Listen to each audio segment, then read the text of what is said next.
साथियों नमस्कार। मैं हूं डॉक्टर जुगल प्रसाद और आप देख रहे हैं सुबह का संदेश।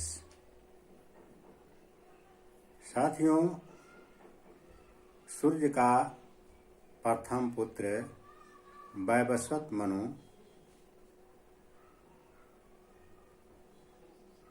बद्रिका आश्रम में 10,000 वर्षों तक एक पैर पर खड़ा होकर तथा दोनों हाथ ऊपर उठाकर तपस्या की। एक समय की बात है, वे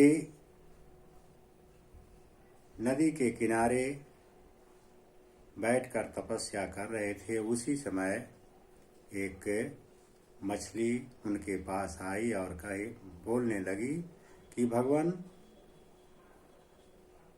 मैं छोटी मछली हूँ, इसलिए मुझे बड़ी मछलियों से डर लगता है, मेरी आप रक्षा करें।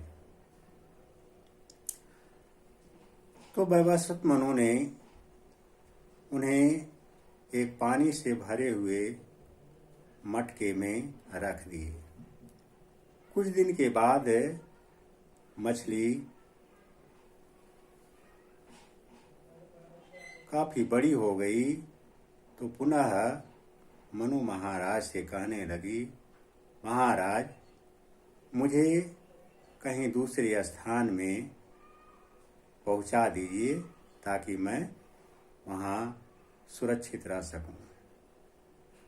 मनु महाराज ने 2 योजन लंबी अर्थात 16 मील लंबी और 1 योजन चौड़ी अर्थात 8 मील चौड़ी एक तालाब में पहुंचा दिया।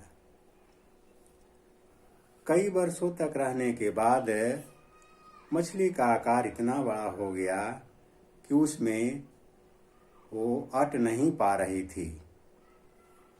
तो पुनः मनु महाराज से कहा कि महाराज, मुझे गंगा में पहुंचा दीजिए। मनु महाराज ने उसे निकालकर गंगा में पहुंचा दिया। कुछ वर्षों के बाद उसका आकार इतना बड़ा हो गया कि वह गंगा में भी वो समा नहीं पा रही थी। तो उसने कहा, महाराज, मुझे समुद्र में पहुंचा दीजिए। तो मनु महाराज ने उसे उठाकर समुद्र में पहुंचा दिया। तो वो मछली ने मनु महाराज से कहने लगा, महाराज, मैं आपसे एक बात कहना चाहता हूँ। आपने मुझे बहुत सेवा की है, इसलिए आप को यह कहना चाह रहा हूँ कि कुछ ही दिनों में प्रलय होने वाला है और सारा संसार जलमग्न हो जाएगा। इसलिए आप एक बड़ा नौका बनवा लें और उसमें खाने पीने का सामान रख दें, साथ ही 7 ऋषियों को भी उस पर बैठा लें और उस पर एक बड़ा रस्सा रख दें। मैं सिंह वाली मछली के रूप में आऊंगा और वह रस्सा मेरे सिंह में फंसा दीजिए। मनु महाराज ने ऐसा ही किया। वो बड़ा नाव बनाए, खाने पीने के सामान रख दिए। कुछ दिनों में देखा कि जलमग्न हो गया तो नौका डगमगाने लगा। अब मछली वहां पहुंच गई तो मनु महाराज ने रस्सा को मछली के सींग में बांध दिया।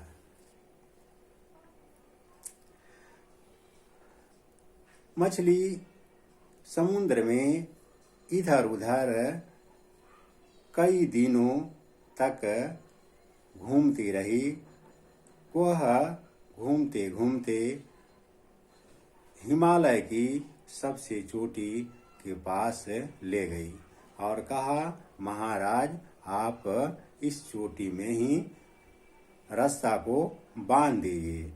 आज भी उस चोटी का नाम नौका बंधन रखा गया है। साथियों, ये सारी बातें कहाँ तक सत्य है और कहाँ असत्य है, ये सब आप लोगों को सोचने की बात है। 10,000 वर्ष तक एक पैर पर खड़ा रहना, मछली को 16 मील लंबी और 8 मील चौड़ी तालाब में नहीं अटना और उसे हाथ पर उठा करके समुद्र में पहुंचा देना, ये सब कहाँ तक सत्य है, ये समझने की बात है। आशा है आप लोग इससे ज्ञान अर्जित करेंगे और वैज्ञानिक विधि से इस पर विचार करने का प्रयास करेंगे। धन्यवाद।